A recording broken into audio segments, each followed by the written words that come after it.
Good morning, good afternoon, and good evening, and thanks for stopping by. Our dedicated team will guide you through with the latest updates and theories at Starbase, Texas.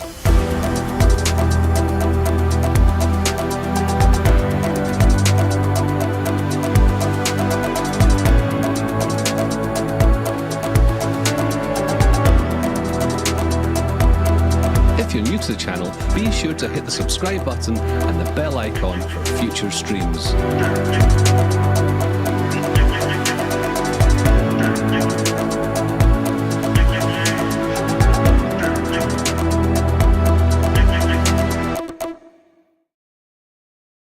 Good morning, good afternoon, and good evening. Astro Joe here for RGV Aerial Photography Starbase Update, episode 128. Got a great show for you. Dodged some clouds, got some images yesterday. I'll pass it on over to your host, Stephanie. G'day from Australia, and we've got some awesome images today. We had to take some photos down through the clouds, so the team did really well there. I'll introduce our guests today. We have a special guest from NASA Spaceflight. We have Ryan Weber with us. G'day, Ryan. Well, how's it going, Stephanie? How's it going, everyone? It's kind of an honor to be here. It's gonna be a lot of fun looking at these pictures and talking with you all today. And we're quite honoured to have you here. It's a bit of a crossover sort of episode, and we have Alex with us as well. G'day, Alex. Good afternoon, everyone. Alex from LA. It should be a great show with lots of interesting developments on the launch site. Okay, and with that, we'll make a quick stop over at Massey's on the way.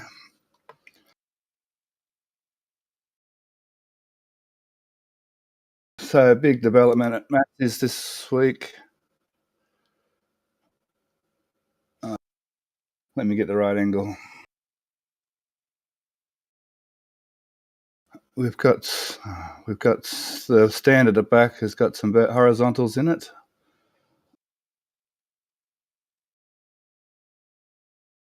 There, that angle. There we go.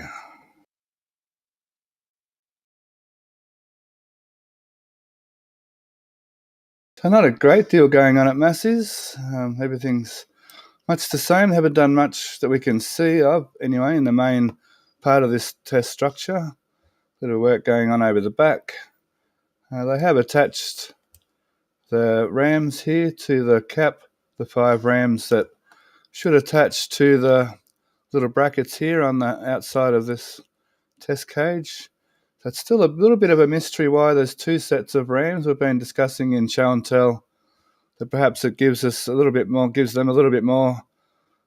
freedom to a bit more options to move to add loads to the actual test article in different ways than these 20 rams can. What's your thoughts on that there, Ryan? Well, yeah, I mean, it does seem like it's definitely being set up for, a lot of fun twisting motion here.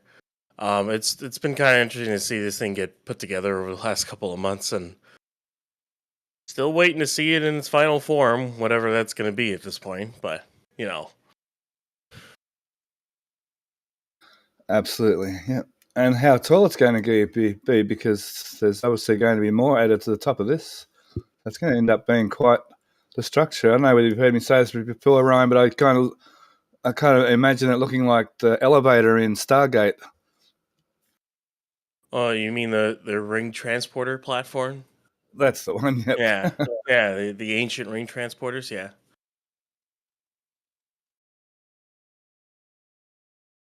It does kind of look like that, yeah.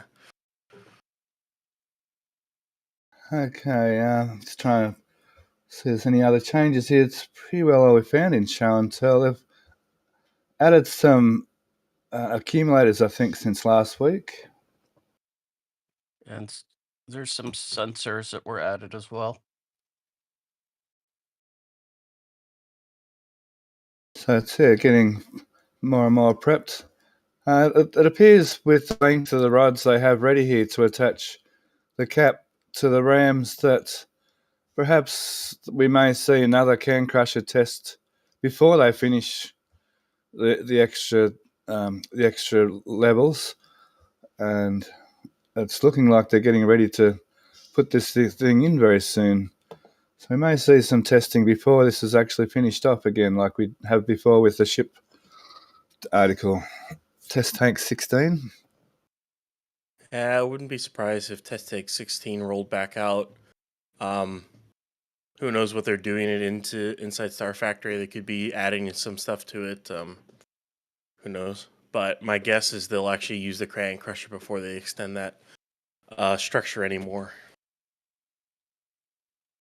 And the other thing, Stephanie, they might want to put the test article partially under tension as in compression, and the flex of the rods, they might not think they have enough granular control using the 20 pistons to both push and pull. So That's a good point, Alex. These rams, yes, will be able to push. So if they clamp the bottom of the test article down or weld it, I mean, they've done that before, haven't they? Welded an article in. They can, put some tension upwards, yes.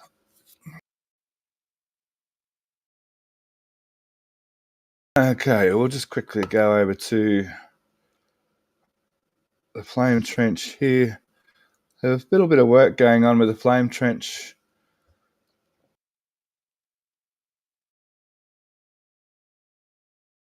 Now, can you recall what happened there in the show and tell there, Alex, please? They were working on some of the plumbing for the drain pipes, the vent pipes, I believe.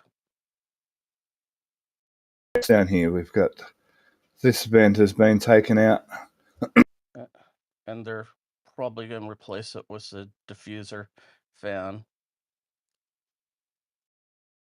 So we have a spare diffuser fan here to go with this. So whether they're going to reroute it somewhere completely different over that way more, or put it in here somewhere, I'm not sure yet. If it's just doing the LOX collection, they probably could leave it at that location. It depends if they drain from the basket filters or just from the tank. Yep. I'm not sure what the crane is doing here. Some of the plumbing that they connect from the hot fire stand to the gantry, I believe they use a crane to lift it off. Okay, good insight there. Thank you, Alex. We still haven't got the last vaporizer hooked up here. Seems to be quite low priority.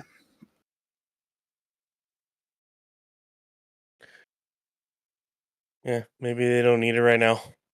And they won't need it till later versions of Raptor. Now,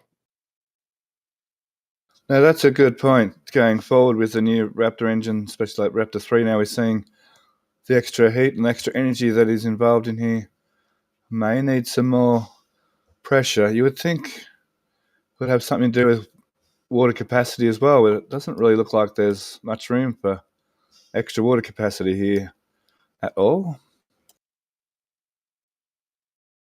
But yeah, it's a good thought. Thank you, Ryan. That's about 270,000 gallons, which from the PEA, that's about what they're using for a launch at Pad A. Well, they're a bit bigger than they kind of appear. I guess with cylinders, as soon as you increase in diameter a little bit, you increase volume quite a lot.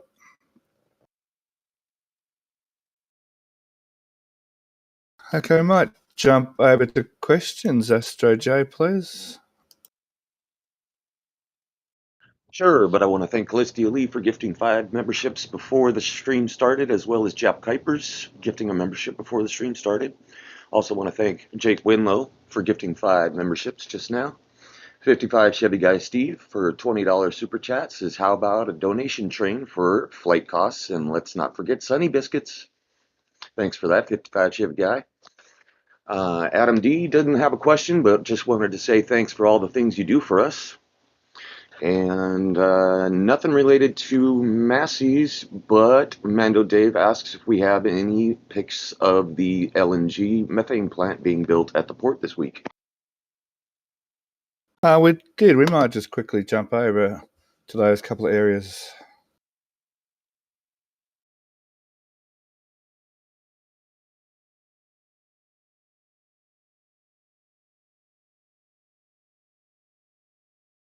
Let's just have a quick look through here. I think we found a couple of new. Every time we look in this site at the airport, this is at the airport. Every time we look in here, we find new things, which is pretty cool. This week we found some dampeners from the chopsticks here.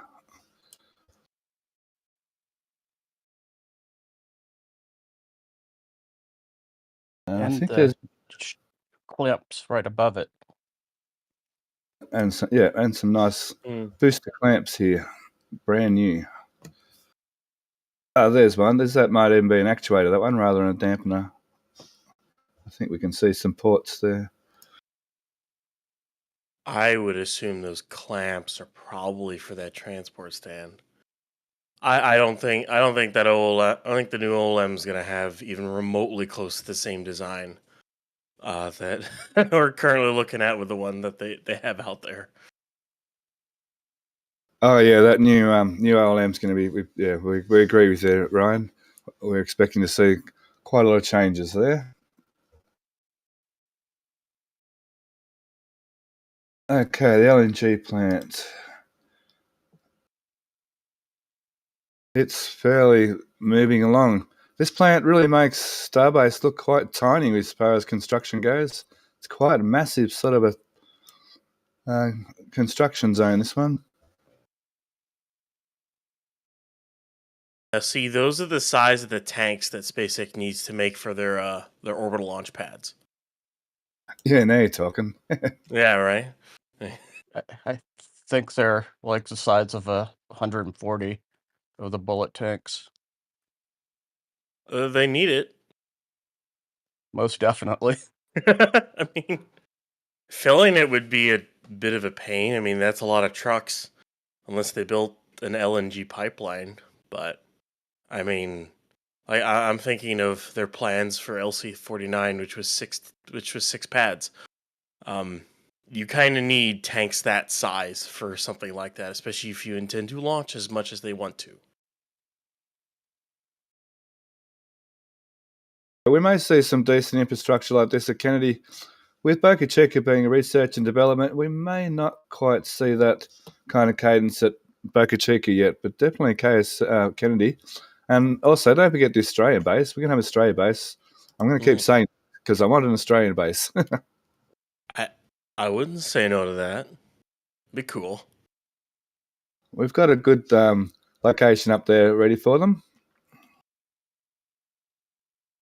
Similar latitude and everything.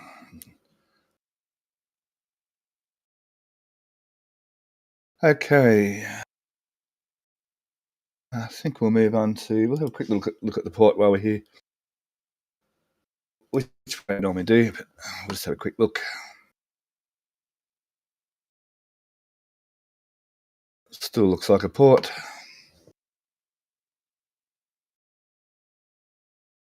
There's lots of windmills. He's investing in a lot of windmills over there, I see.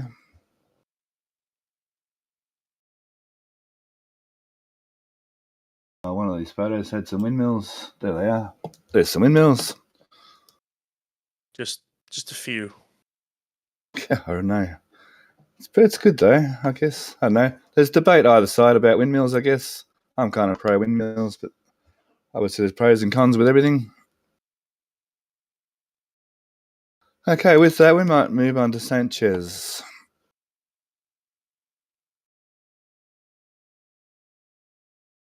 I hope that satisfied the port people's thirst for looking at the port. All right, let's start over at this end of the lot. So once again, not much going on over in the that construction area. We still have Have you seen this, Ryan? You've been in our show and tells and seen we think it's a puck shuck jig. Yeah, something along those lines. Definitely is very booster thrust pucky, to say the least. Yeah, it looked like might be a tooling jig for it, but like, obviously we'll see what it looks like when it's fully done, whenever that is. And they may even slip it into the factory before we even get to see it finished. So yeah, we saw the clamps there at the airport site, so we can see them here. They still haven't moved these two in, and so of course this stand needs a complete complement of them.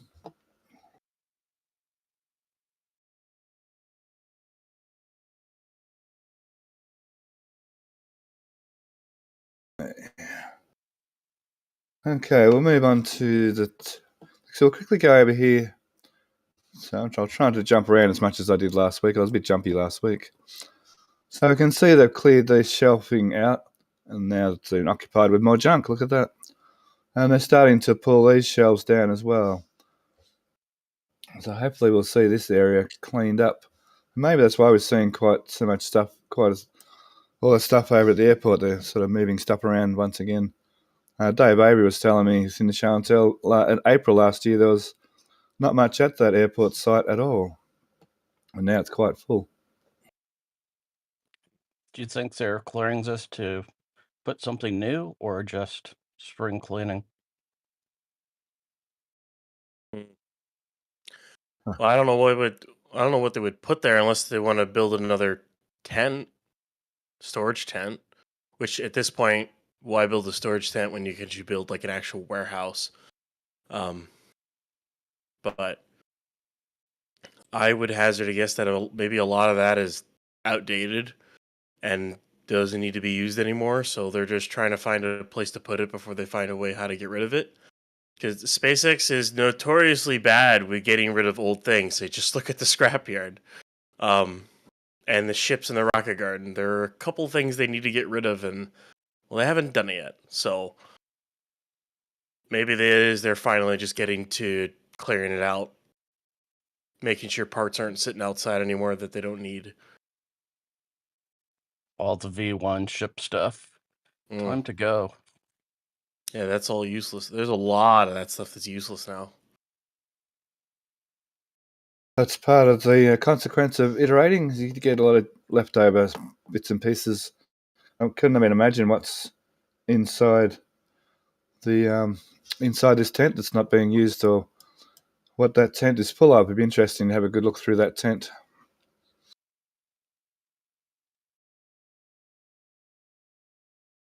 Okay, we'll move on to the tower sections. We can see over here some of the cable tray on the tower, where the cable tray for the carriage and chopsticks is located on the tower, which is on one of these. You won't see it obviously on this section. It's only on the lower sections, but there's some gaps missing where the tower modules join. We'll see that at launch site later on. So that's the rest of them. Module 7 is looking ready for transport. I guess we're just waiting for a crane at the launch site, which we'll get to when we get to the launch site. Interesting development over there. Okay, we finally have the crown block. Hang on, we need a side photo here. We finally have the crown block for the tower for module 9. Boy, it's hard to get section out of your mind and module into your mind these days. Now, slightly different to the last crown block in the pin has been moved slightly to one side. I've no idea why that would be, but we can see a slight difference between the tower 1 and this one. We can see this one's slightly offset.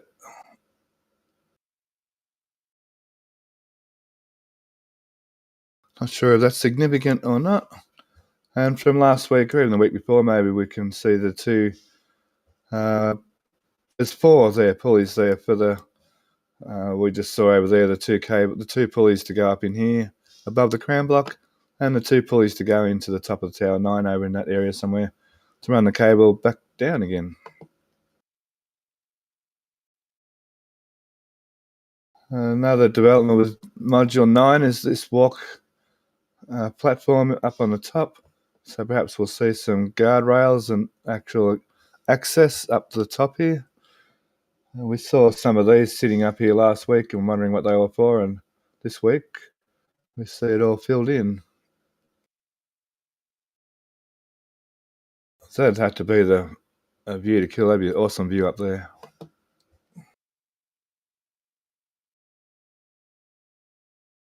So the other modules are all pretty well ready to roll. They haven't been working on Module 7 or 8 much. They seem pretty well right to go.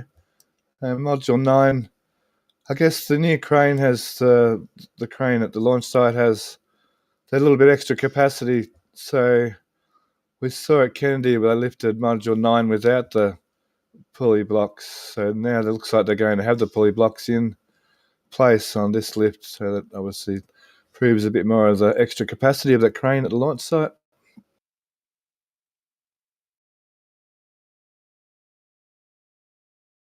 And I'm not sure we see anything else new as far as tower sections go.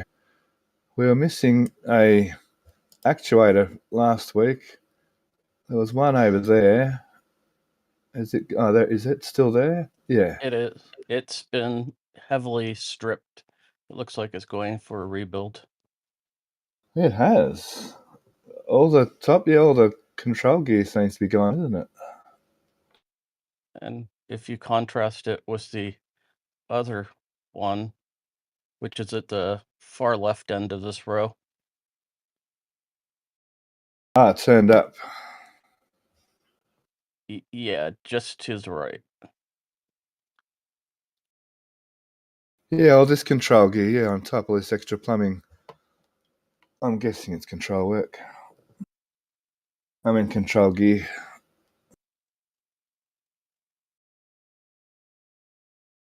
I've got a down shot on that there. So yeah, these actuators here are getting a lot of work since our first designed for this tower. So obviously they're learning as they go along with what works and what doesn't with these actuators, like everything else around Starbase. And that's the beauty of an R&D site. They can test things and work out what works and what doesn't.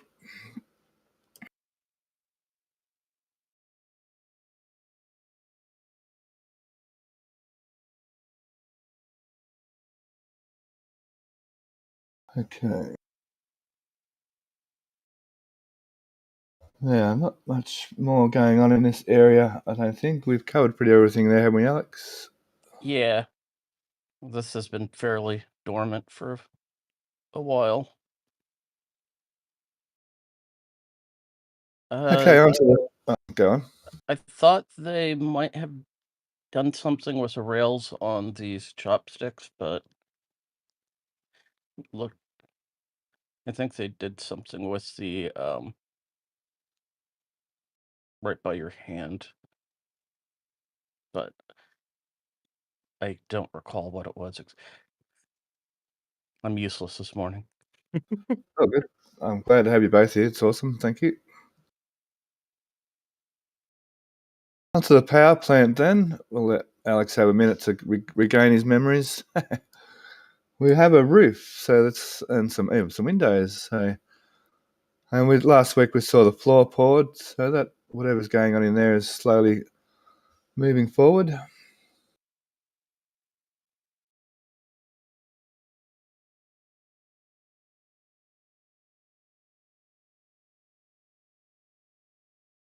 Oh, wrong photo. Hang on.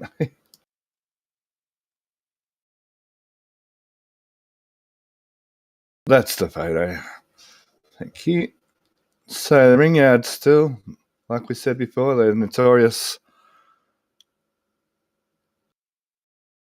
SpaceX being notorious for holding onto things and not scrapping things straight away. Interesting, the 2-point lifter frames here in the scrapyard. Ooh, does that mean its days are numbered? It could be a storage spot, or it could be almost done. I mean, Ship 30 shouldn't need it anymore.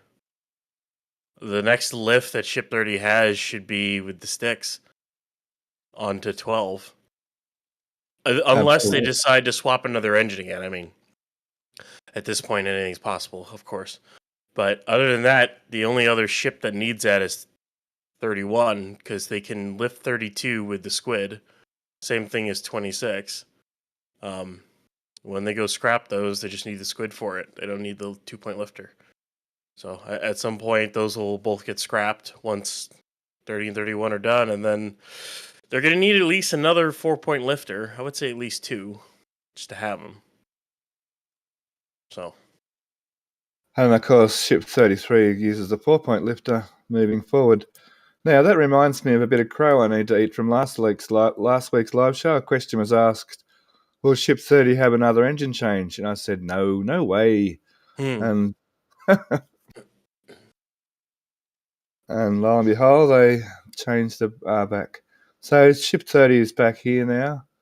And I think the static fire stand is back over there where it was parked last week, if I remember correctly.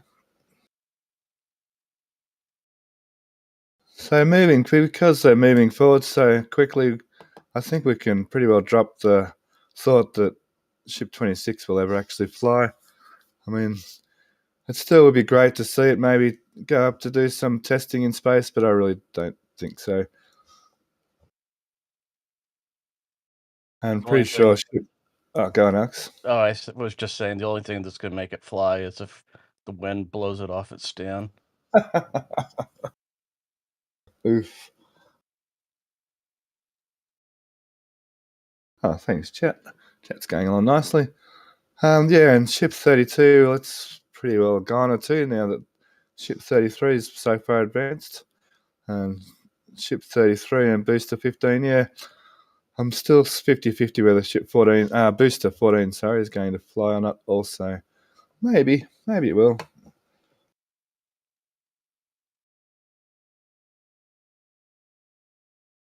I have a strong feeling, though, that Booster 14 may not fly. 14? Yeah, Booster 14, because Booster 15 has the extra tanks, and it's being built in parallel to Ship 33. I'm sort of imagining that Booster 15's extra tanks and what have you, the iterations on Booster 15 may be something to do with Ship 30 maybe being a little bit heavier at takeoff with its extra fuel tank capacity. So perhaps that is why 15. There's no reason why 12, 13, and 14 doesn't have those retrofitted on. Those could be. That's a good point, Ryan. Actually, someone has made that point to me before as well. That is a good point. And they can. And in terms of the extra weight of 33, there is no market difference in terms of weight bearing or stringers on 15, at least visible, compared to 12, 13, 14, at least nothing that I remember. The methane stringers are still the same that started with 11. And lock stringers haven't changed much either. The really biggest change that I know of is a couple event changes here and there. But for all intents and purposes, these boosters are relatively the same. There's no reason why 33 couldn't fly on booster 12, for all I know. Because I don't see why the mating surface would even change either, because that works right now. So I don't think there's a specific booster set out for 33. I think it'll just be 14 because they have it built. It'd be pretty dumb to scrap one of those boosters considering how long it takes for them to build one right now. I just don't see them scrapping any. Because as soon as they get their processes down with 33, and they do the payload bay plus nose cone in the factory and then roll it with the PEZ into Megabay, my guess is ship production will kick right back up, and it'll catch up pretty quickly to booster production. And there won't really be much force shortfall once that happens. And I know. Go on, Alex. Oh, the other thing I was going to say, the added blocks landing header tanks, the sides of them looks like they could pass them through the hatch into the tank as well. So for ease of retrofitting the other boosters. It may even be why they're designed to that actual size. Yeah, and to agree with you on retrofitting. I mean, they did totally replace a downcomer through the hatch, didn't they, on a booster? So good points there, Ryan. But still, we shall see. But I think you might have convinced me there, Ryan. Thank you. I just saw a little question in chat. These are the tops of the elevators, these little boxes. I think that was from Studio 2.8. Okay, now go ahead. Just to the left of it is the access hatch to the roof.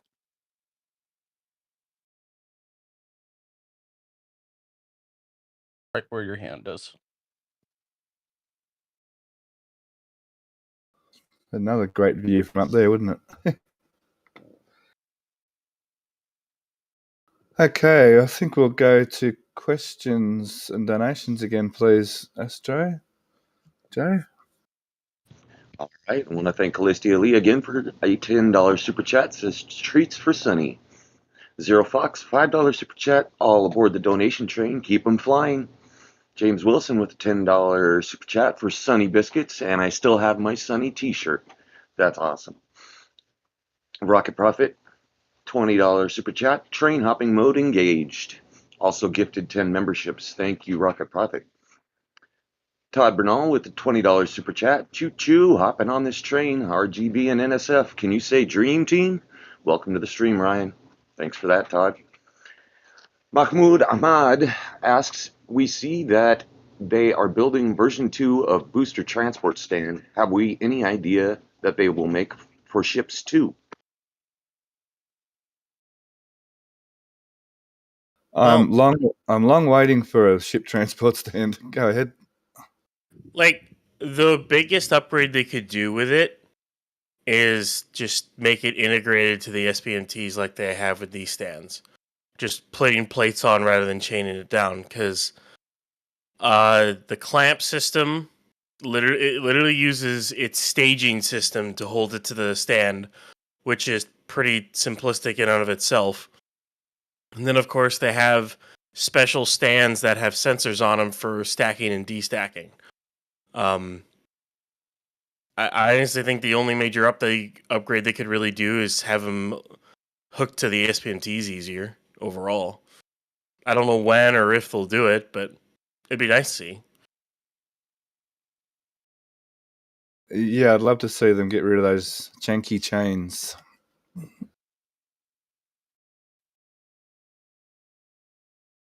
Thank you, Joe. That's all the questions I've got for now.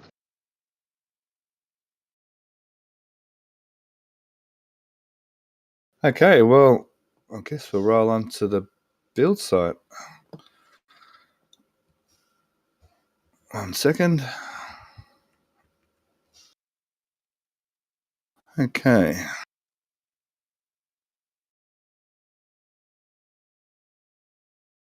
Okay, let's start over at Megabay 2. So we can see all those platform sections have been installed. I saw up in the last photo over here, there's not much in this area staged, so you can pretty well say that the work inside the Megabay 2 is pretty well complete. I hope. Boy, they've been... this has taken a while for them to... I mean, build the bay was one thing, but boy, it took them... I don't even know how long it's been. It's been like a solid 6-7 months to get all these work platforms and everything installed. Yeah, it's the finer details that take the most amount of time. Excuse me. Like the actual structure was fairly quick on this one with the prefab and everything, and then all these little bits and pieces inside here has taken forever. And they've still got those the 3 stands to put on this engine, the little platforms to put on this engine stand. There's a few things still here, I guess, to put in, but perhaps they use the bridge cranes or whatever to put them in. So there's been a crane inside.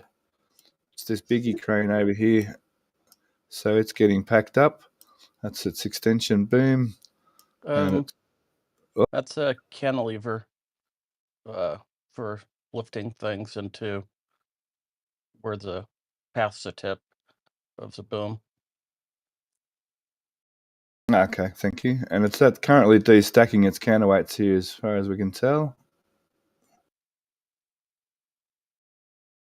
So explain it again, Alex. I thought it was a tip up here.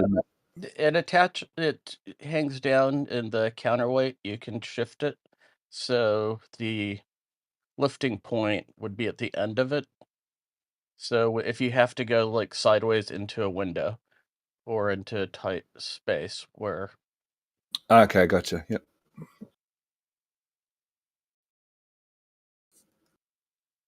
Very good. And this morning it looks like they closed off those two windows up top. Oh, finally. Is that what Gravy's doing over here? I think they've been putting things in too. I think one of the people in show and tell was saying they saw some things being put into the Megabay through that window, perhaps.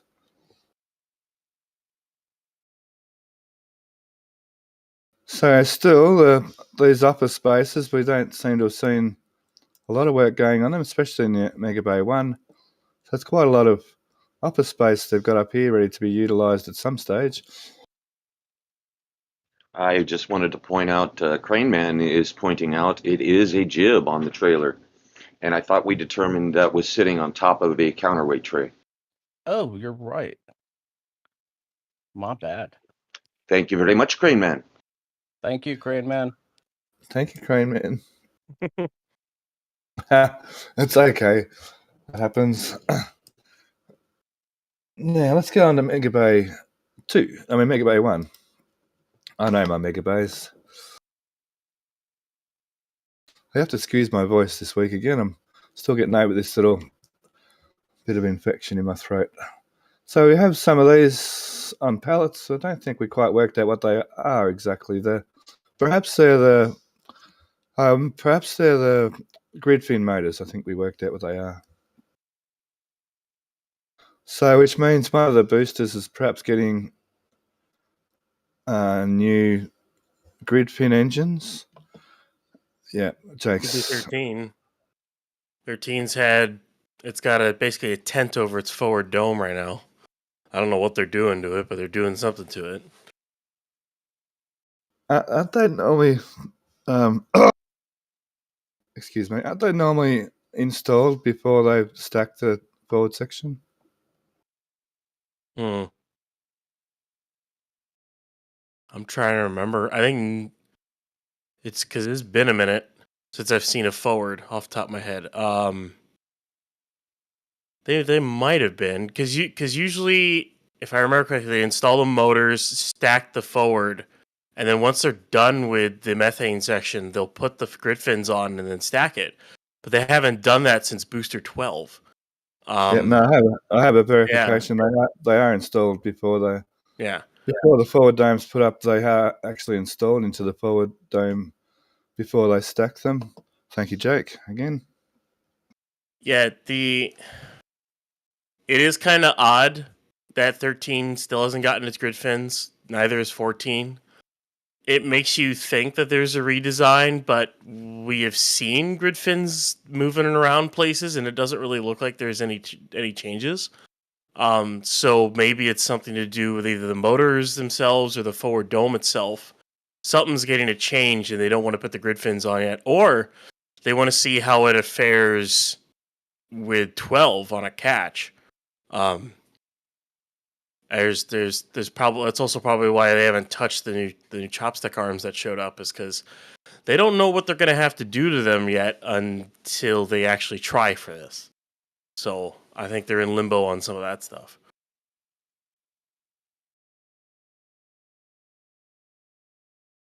They're going to scrap them. Oh man. It'll just sit out there for like 2-3 years before they finally scrap it. What makes you think that? No, it's because SpaceX and things that take forever to scrap them. Like SpaceX needs like a plasma cutting party. Like they need to show up with a bunch of people, go to the scrapyard, and just start slicing and dicing. You know, and you could take away some scrap if you want, kind of thing. Sandy's asked a question. Weren't we expecting a change in grid fins, maybe making them thinner?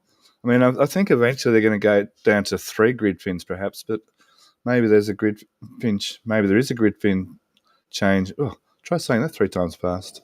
Maybe there's a grid fin change in the works. I mean, well, go on. They're going to need some more flight data before they really make that call. And my guess is they want some RTLS flight data, or should I say return to launch site flight data before they make that call. They want to know how well they can control these things. I mean, they have some data with 10 and 11, but that's about it. Saying more data, more better, obviously. But they're going to want to... They're just going to want to test things more. I think grid fins might get a change down the line. I don't know to what, but as always with SpaceX, they like to keep the design for a little bit, see what works, see what doesn't work, and then go make a brand new design. I mean, just look at Block 1, the ship. They flew that Block 1 for a while, granted with a lot of little changes here and there, but the overall design was still relatively the same, and now they've made a gigantic leap forward in Block 2. So it's part of iterative design, and then sometimes it's not iterative. It's, well, you take the same thing, you fly it a bunch, and then you just change it once you learn from it. Well, we've known that's the way SpaceX operated. We've known that sort of all the way through from the early SN flights through to the orbital flight or suborbital flights, whatever you want to call the latest IFT flights. They're kind of orbital and kind of not, aren't they? Yeah, they're not orbital because they don't technically reach orbital velocity. They're suborbital. But for all intents and purposes, they are testing the vehicle in an orbital-like setting because it is at around the altitude it would be if you were... Because all you had to do is burn the engine for a little bit longer and bring your perigee up, and then you'll be in orbit. There isn't much to bring the vehicle into orbit in any of these flights. But the biggest thing about these flights has been talked about before, is that this allows them to test things, and if, say, something goes wrong and they can't control the vehicle's going to re-enter no matter what over water. It's a guaranteed safety thing. And that's why I still think they're going to do this, the Indian Ocean trajectory for 30, 31, maybe even 33. But I think shortly after they get into Block 2, they're going to start getting to orbit, and they'll start deploying Starlinks. Get into that pretty quickly, and then try to bring the vehicle back in one piece and recover it all, and then refly it. So when we saw that idea being used in anger when Flight 2, this Flight 2 ship was pretty well out of control. With its bit of rolling and whatever have you. Mean 3? Must mean 3. Hang on, let me think. That's Ship 28. Yeah, because they lost. Looks like they lost roll control on 28, and well, yeah, it re-entered. It re-entered and blew up. But the good thing is that it was already on a trajectory to re-enter over open water, and it didn't go. And as far as I know, it didn't go outside the boundary line. However, we don't know because they still haven't finalized the Flight 3 mishap report. If you remember, they did a safety determination for that flight to get to Flight 4, and they haven't finalized that report yet. So at any day that could come out. Of course, it was Flight 2. Sorry, Flight 3 was the one we got the nice re-entry footage. I still watch that Flight 3 footage. It's just so amazing. Okay, so ship 31 here.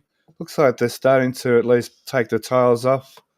They may not put tiles on yet till flight 30, till they fly flight 30. I mean, ship 30. Flight 30. Can't wait for flight 30. Can't get my words this morning, excuse me.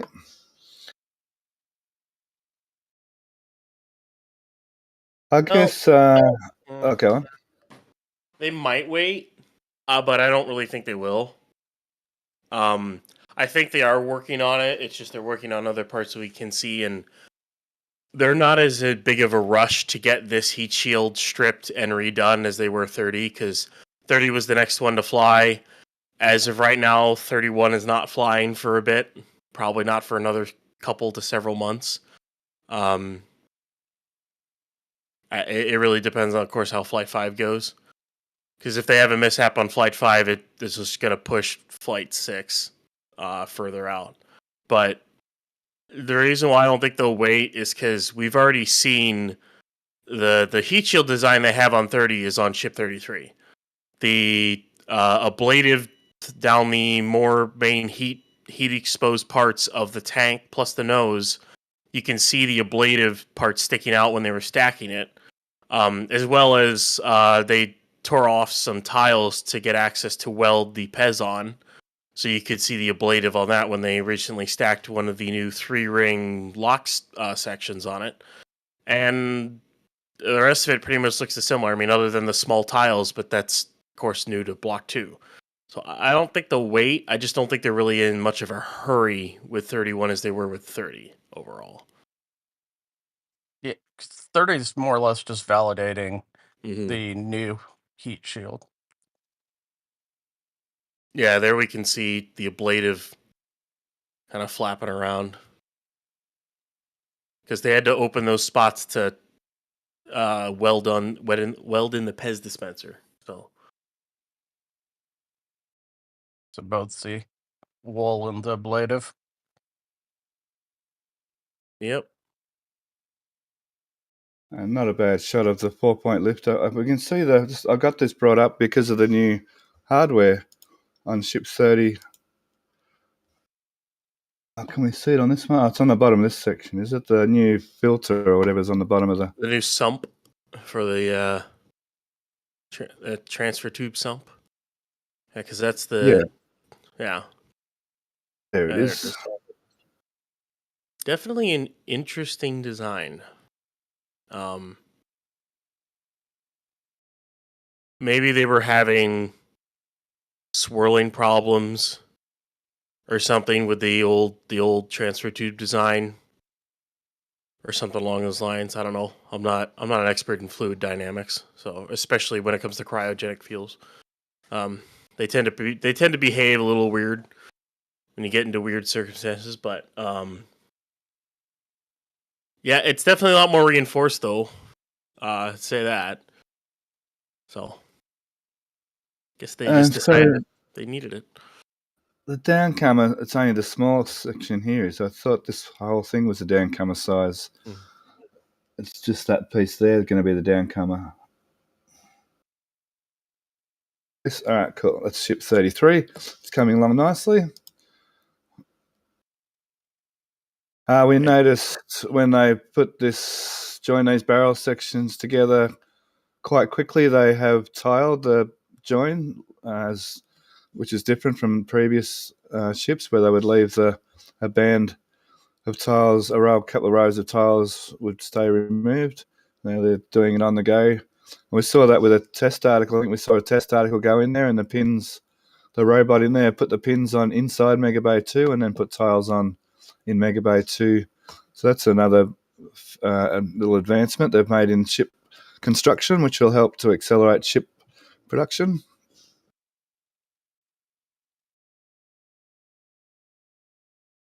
She's kind of like half factory, half Megabay too, this one. Yeah, I do really like the new lifter. It's so much more... It's stable enough for them to stack with it. It goes to show how much better it is. And then they don't need to In future, because this was one of the exceptional ones, because I think they wanted to get 33 built pretty quickly and try to get it going. As I said earlier, I think they're gonna do the nose cone plus payload bay in this factory and install install all that in the factory first, and then they'll roll it out with only the 4-point lifter lift points exposed, and they won't need it, and that's the only jig they'll use from then on with a Block 2. Putting it on to transport stands, putting it onto the static fire stands or work platforms, it'll just be the 4-point lifter, and they can even stack with it. So kind of what SpaceX has wanted all along with that lifter. They tried a couple of different iterations and could have get it down, and well, they couldn't really do it with Block 1 ships, but they figured out a way to do it with this block. So Yeah, they've even added an extra attachment point there to the ship on the top here, especially for this lifter. Go ahead, Alex.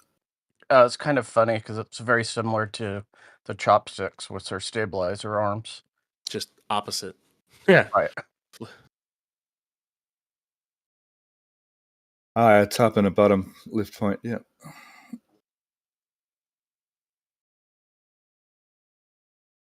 Oh, let's go back to the build site. Cool. So heaps going on there with a new version of ship and how they're building things. That's awesome to see. Now over the back here we have a little bit of interesting stuff. Some aft flaps have been moved around, and we have some new pieces as well here, which we think were the aero covers. Correct. And they seem to be thinner, so Jake has been chasing this up for us, that they are perhaps for a thinner aft flap, so not quite as thick from top to bottom through that way. I mean, it would make sense to do thinner aft flaps. Basically take the forward flap design, but make it thinner. Do the same thing they did with the forward flaps, just make it thinner.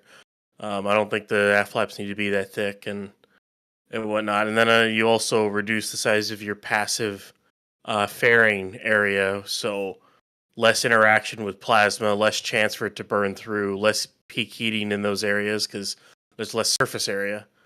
And it won't be sticking out in the plasma as much. I wonder whether we'll see the aft flaps get moved back around to the aft side of the ship a little bit as well, to the leeward side a little bit. There's no real reason for them to do that because the nose is what really takes a lot more heating than the aft does with the way the ship re-enters and how the physics works with plasma, at least to my basic understanding. We'll go with that. Plus, I hope they just make them thinner because having a really thin forward flap and a really thick aft flap would just look horrible. So one way or the other, please, SpaceX, just change it. Make them thinner. Yeah, Stephanie, the shockwave at the tip was interacting with the forward flaps, so shifting them up towards the back, you don't have that interaction at the root anymore, or in theory. Yeah. Sounds like more fluid dynamics to me. It basically takes your passive area or your non-moving area out of the stream. So you just, because on Block 1 ships, basically what happens is the plasma just hits it and just continually builds up heat in that area, and it becomes like a heating point where it'll eventually heat up and melt, as we saw. They're trying to take measures for gap filler and adding some new tiles here and there and doing some changes with that. They didn't touch the flap seal, which was kind of odd to me over the course of that entire thing. But I mean, the way they're moving them on Block 2 means that the only way those forward flaps really have any interaction with plasma is if they partially deploy them. If they keep them tucked in, they're not going to interact at all, and all the aero braking will be with the body and the aft flaps. And the forward flaps will only be for final control for when they're fully belly flopping, and then fully deploying them for the flip and burn.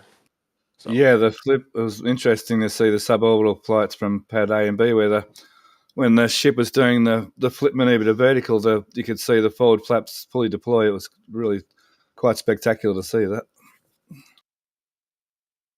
Okay, we've got some crew here working on, I think these are the older aero covers, and they seem to be taking tiles off. So they're more than likely putting the new tiles on, the new design tiles, perhaps. There's 4 guys there, I think, or at least 3 anyway.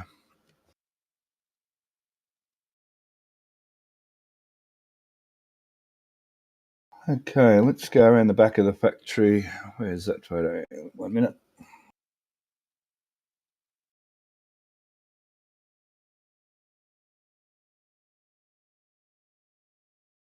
Excuse me.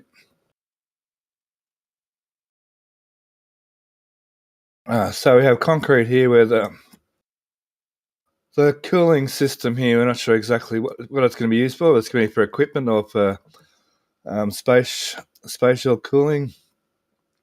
But we've got the 2 pipes from the office, right around at the office, near the office, come all the way around here and go and do a loop through here so they can cool the water and send it back chilled, and perhaps maybe even heated in winter, but anyway, at least chilled. I don't know how it even gets that cold down here, does it, in southern Texas? And Nah, these are the... go ahead. no, this is strictly for waste heat, rejection of waste heat cooling towers. just Yep. dump it out. Just dump out the heat somewhere. Yeah, with So evaporation. Yep, we can see the pipes, one pipe sticking up there and one pipe sticking up there. And I guess this is just to locate the pipes so that when they concrete, they keep the location of the pipes nice and precise.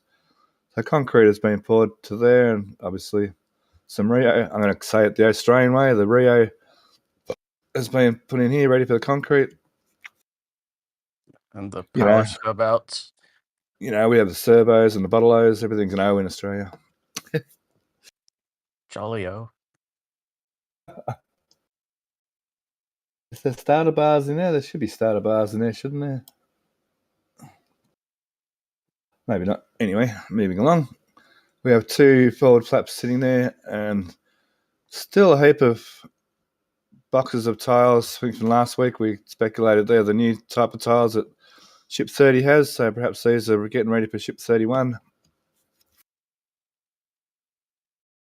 Or plus, I guess, Ship 33, I guess. So, and perhaps the older tiles are the ones sitting out there. So these are more than likely to come in from Kennedy rather than being baked local. These ones might have been baked local.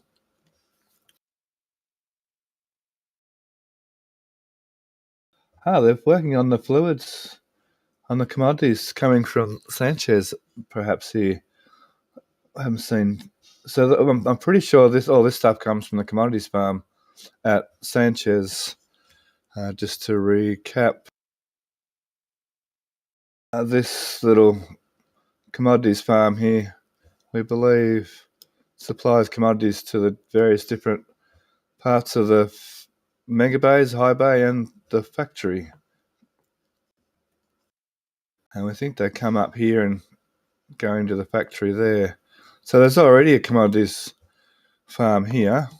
So maybe it's an additional or additional gases, like maybe some nitrogen over here or whatever.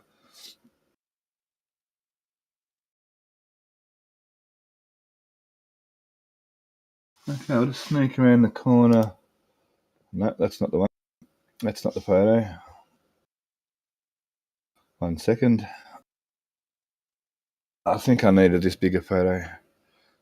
So there's not much more going on with the drainage area here. We saw last week there was a bit of corrosion, a bit of erosion, and some concreting going on.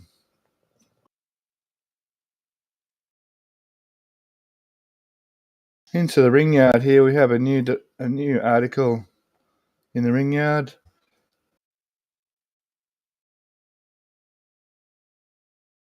I think that is a payload. I think. Yeah, it has a If I payload bay. remember correctly. I was about to say, if I remember correctly, it had a payload bay cut out in it with some tiles on it. Let's try and find the right angle here. 1 second. There is an angle that shows it. It's from the other way though. I gotta find. You can see it. Yeah. It's over on this side. I think you can see a gap in the string is over this side here. Oh, there's some tiles there. There is it tiles? No, I can't quite see tiles. There's tiles on the other side, I think it is what it was. But there is a cutout for a door in it. It's a Block 2 payload bay section. Whether it's scrap or they're just storing it out here for right now, I don't know. Could be S-35s for all we know. Like at this point. Yeah, I think there's a gap in the stringers over there. It looks like something here, but that's just a joint in the steel, I think. But there's a gap in the stringers, but not actually cut out. And then there's this little weird thing over here, little weird guy, which may be part of it. I'm not sure it's the right size. It seems a little bit too small for the booster header tank. A landing tank? I don't know. Landing tank. I mean, Hard for to the tell. booster. Yeah. I don't know what I'd be about here, but who knows? We call this a ring yard / scrapyard / development yard. Okay, we'll move on to the office. The office, we've got not the exciting part this end. It's a bit of some of the mechanicals. So getting some more of the electrical conduits. We've seen them put conduits in this direction. So since last week, they've added some conduits in here, and they're going to come up through risers here. So perhaps, yep. We got a strange pop-up on the live stream. Says something about microphone access. It's a Discord message. It's dimming the screen and can barely see what's going on behind that pop-up. Take a look at the live stream. Yeah, I can see that. Oh, sorry, I can see it. I don't know how to access that. 1 minute. Oh, it seems to have cleared. Thank you. Better now. Thanks. I gotta love Discord some days. Thank you, chat, for bringing that up. Appreciate the feedback, as always. We don't get told, we don't know. Thank you very much. I wonder what that was, anyway. Yeah, I'll deal with that later. Thank you. So, yeah, back to the show. So we've got some 90 degrees here to bring that up. So perhaps a transformer, a little yard here. And that's obviously for the actual office building. We're talking about the cooling before, over behind Star Factory. The pipes are still, the two other ends of the pipes are still sticking up here and getting driven over. No respect.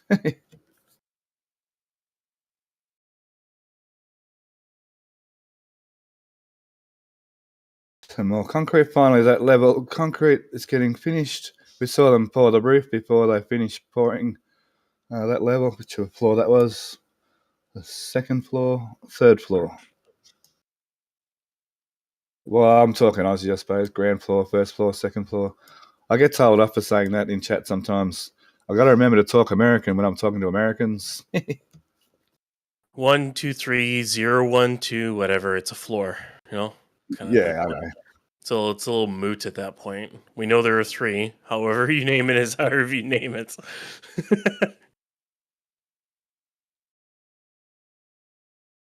Oh, that might have been on the producer's end. Oh, awesome. Thank you.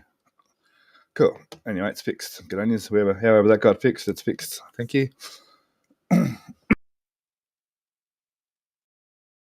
Okay, now we know that SpaceX finally has this block of land, and I think the quote was $15 million. That's what $15 million buys you these days, guys and gals. Dang. One tiny little block. It's a That's a lot of money.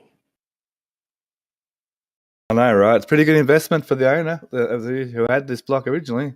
I bet you that was one of those areas like Boca Chica, like in Australia too, that are fairly sort of holiday homeish, sort of quite remote. You can pick up these blocks for like a couple $1,000s.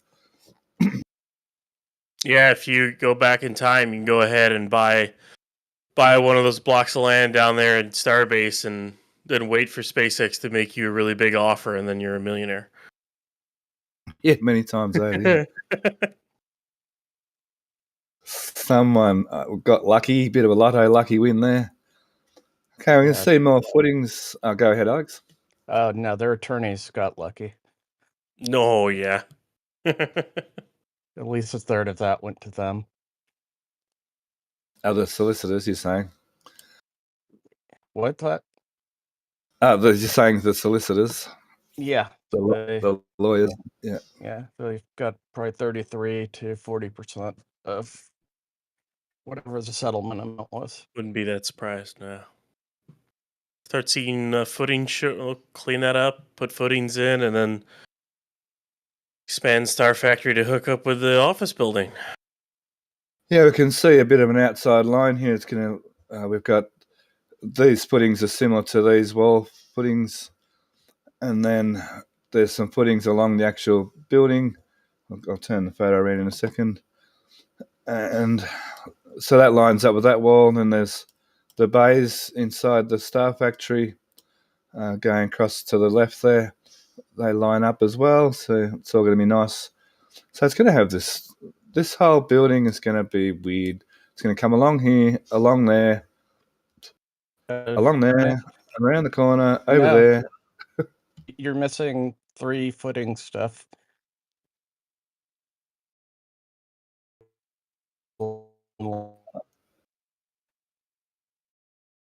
In here? It's the wall of the office is going to continue and intersect. You could go up with your hand. Right, if you look at the corner of the building, down, there's a footing right there. No, just a little bit further down. There's 2 people working. Oh, yeah. And then... that's interesting. So it's going to come along here and along there. Oh, yeah, it's going to be a party. It's going to just look so weird, but it's SpaceX. Everything they do is weird these days. I mean, it's an addition to the factory. Yeah. More factory space. Go ahead. More factory space. Yeah, more factory space. Yeah, more factory space. Yeah. Says that twice in a row. Yeah, right? Yeah. I'm not going to try. And add Star Factory onto that. But anyways, yeah, I can't wait till it's actually done. Like the office building's done, glassed over. It's all concreted or nice grass. The Star Factory is entirely completed, and all the construction and equipment leaves, and it's all fully running. What are we thinking? Probably at least another 10 months before that's true, or more? A year? Right? And then they're going to look at the Megabays and go, what should we do now? Megabay 3. We don't really need Stargate and the high bay anymore. But knock it down and build another Megabay. Oh, and how do we want to set this bay up? Do we want it ship and booster, or just ship, or just booster? Probably just ship, because they're going to build a lot more ships than they are boosters. So they'll go the same way of Megabay 2, where they'll build it in like solid 7-8 months, and then it'll take another like 10 to kit it out. Yeah, it's... Maybe that one will actually have 2 turntables instead of just 1. Well, they may put the second turntable in Megabay 2 yet. It's still sitting over there at Sanchez. So can we call that a prediction from Ryan? That they're taking that Stargate down and building a Megabay over here? I mean, the high bay right now is only good for a tiling station. That's all it's good for. The only reason why they stacked 33 in it is because Megabay 2's welding was not ready. At this point, it's ready, obviously, because they're stacking it. But eventually Megabay 2 is going to have 3 like dedicated like tiling stations, or at least 1 or 2 of them, and it'll make high bay useless, pretty much, unless you want to build test tanks in there. But One thought was maybe some payload integration, but yeah, it's pretty antiquated. it's not even really that good for payload. Thing is, if you want true payload integration, you need like a clean room. High bay cannot do that, and good luck making it capable of doing that. That's all I'm going to say. Absolutely. Yeah. So these 3 engine stands are all dedicated tile, but also like engine install slash because the tiling's like getting fairly finished in construction. So it's not ideally, there's not a great deal of tiling to finish off once they get to the engine stands over here. But they'll always need to do tile work, won't they? It's going to be a bit of an ongoing issue for a little while anyway. I'll take the prediction of Stargate and High Bay will be demoed and a larger Megabay will be built in their place. Yeah, I see a bit of that. I see a bit of. I see a fair few people concurring with that. I swear, my words will come out of my mouth soon, I promise. So we can see a few more of the older footings we saw through here, and these new footings are getting concreted in. And of course, we have some white structure going on, which is interesting. Yeah, all those cross beams are a lot different than the factory next door to it. It makes me wonder. Go on. It makes me wonder if they're building a couple of floors here, like, or whatnot, in this area, and it's not like it's not going to be a true extension of the nose cone area. Not at all. Yeah, I think you're right Yeah. about a floor area in here. It looks like it's got window hangers going to happen here. Yeah, and unless that cross brace is temporary too, it's sort of going to be perhaps only a walkway over here and then maybe an office or something in here. Or perhaps it's something to do with the cantilever system to fill in this space over to the office on this area over here. It is going to be interesting to see what becomes of this frame. Totally different to you're right, totally different to what happened in all of the areas of the Star Factory. And even not even spaced here, so just to get the OCD people happy. It's gonna line up. SpaceX loves triggering people's OCD. It's their hobby. It's their habit. It's what they love doing the most. Just look at the orbital tank farm. That's how you get your bonus.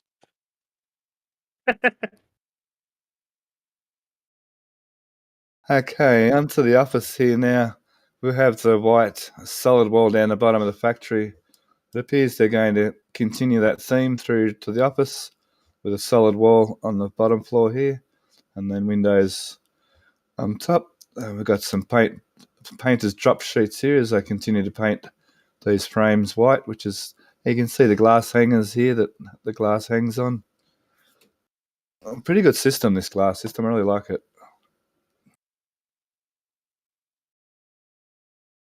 So the big question I've always had and still have a little bit is how they're going to fill in this big triangle here if you put a vertical from this corner here, there's this big triangle area here, which could be I think we're talking with our good friend Philakid, and there's the different dog bones here that may have something to do with cantilevering across to the office here, so you can bring these floors over into the factory again. Okay, and they're continuing glasswork very quickly up onto the second floor now. Third floor, sorry. Well, there's 2 floors of it up onto the third floor. And from that reverse shot, Here we can see that going around the corner with those two floors as well, with the glass. And I think from this shot too, we can see some down in here. You can just see, maybe it's a different shot, that they're putting that same, the white down the bottom may continue through this building as well over here, just to continue the theme. And what do you think about putting Hopper in here there, Ryan? Oh, I would think they would want to keep it outside, but there's always a chance they'll put it in and keep it inside and nice and clean. I don't know. It is kind of an odd cutout, but I wouldn't put it past them to do anything. Actually, I'm staying corrected. It's going to be totally different this wall. This whole wall looks like it's going to be solid. That's not the ground floor at all. Let's Okay. not look at that side for a while, Steph. So here we can see it's been a little while. I've been able to, before we could see this curve here, which we know curves around here and then kind of comes in an angle in here for a nice cathedral view. And so does this floor, 3, the third floor. Did you see me count them? Where this one comes across and actually, just zoom out a little bit here, curves around in here like a nice big curve. So that's interesting. That's interesting, the holes in the roof. So whether they're going to end up leaving, like, say Ship 20 or something sticking through the roof here, or whether it's a triangle to let Hopper's legs go down through there, or what is going on here, will be interesting to see also.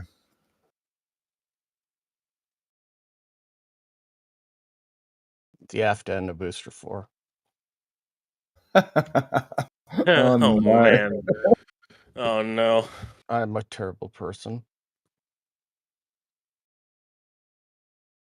Okay, I think we've covered the office building now. It's nice to see that middle section starting to take shape finally after so long since we've seen the footings. It's good to see that block finally acquired and how the factory is now going to tie in with the office. It's going to sort of look like one building now, which is kind of good, I guess. It's kind of like an arrowhead sticking out the corner of the factory here. It'll have this nice little weird shape on the end of the factory here. So we should see that. Now that, I don't think, is that height the same height as here? I can't remember. I think with a parapet wall, it's the same height. Of course. Yep. And this will probably be the same height as there too, won't it? That's why that one's shorter, to be that height. No, I think that's taller than that still. Make it stop.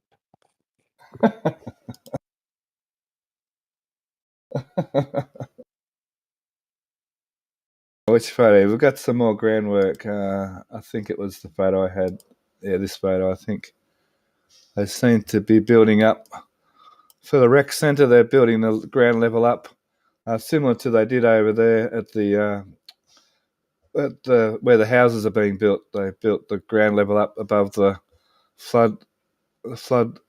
high flood level. So, we thought the rec centre would be in here, but it seems to be going over here. And this is another ridiculously expensive little venture, this one. They have all the dirt for free from Pad B. Which, speaking of, has been deposited here. And at the rec center.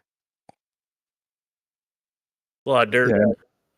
It's a lot of dirt. It's been there for a bit too. You can see all the erosion from that last storm, I guess. So what, this dirt went to the launch site, came back, had to go, then came back, because they built some dirt up there for a while where the actual tower is now, then they took that away. So the dirt's been around a bit. Well traveled. Yeah.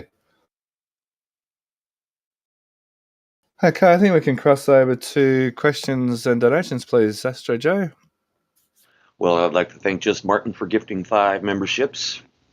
Got a question from Mando Dave. What's taking them so long to take down the temporary barrier fence by Star Factory where ships and boosters have to squeeze through by Megabay and High Bay? Okay, we'll touch on that. Thank you. I forgot to touch on that. Which photo was that? One of these. down in here. They're still doing work in here. They haven't concreted in here yet. It is taking a lot longer than I thought as well. They do have just enough room to squeeze through here. I think this will be the widest thing that comes through. They appear to be finally finalising everything. There's no extra concrete pipe sitting around. So perhaps we'll see this concreted over the next week or two and finally have a nice open space there. And I mean, ring watchers would love it if they put some circles here, but I really don't think that's going to happen somehow.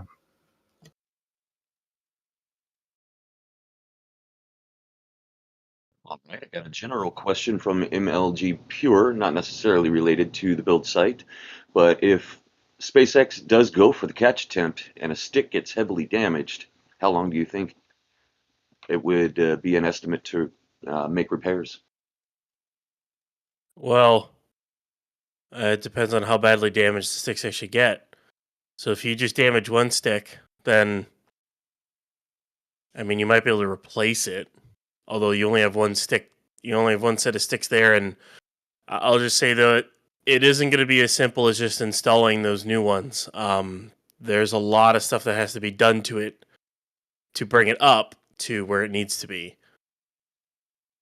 Yeah, it would. I'll just say it would take a while. I can't. It's really hard to give a time estimate because it really depends on how badly they actually damage the thing. If they damage the sticks and the carriage, good luck. It's going to be several months or more before they can even lift a booster or ship back up there with that system. Because they could snap the cables and then have to fix those. So there's a lot of different scenarios that could require months and months and months of work to fix it. Or they could get lucky and it just shears the pins and grid fins off the booster. They could get lucky too. There's a lot of ways it can end. None of them good. That's right. Yeah. The best case scenario, if the booster was supposed to hit one, is to let the booster slam into the ground next to the pad. It'll destroy a ton of concrete. It'll create a nice fireball.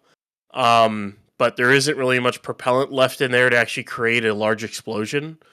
It'll be a lot of concrete repair work, a lot of inspections on the OLM and the tower, but considering the pile cap and the foundation they have there now, if it were to hit right to the side of it, I don't really think it'd be that bad overall. It would just be just put a big, take a good chunk out of the concrete, and shrapnel would go everywhere, but I think it just looked much more impressive, and it might not even have as much damage as Booster 7's detonation on the Spin Prime. Well, it's being contemplated that event would be more explosive than if a booster exploded on landing, because that was a perfect mix of propellant and oxidizer.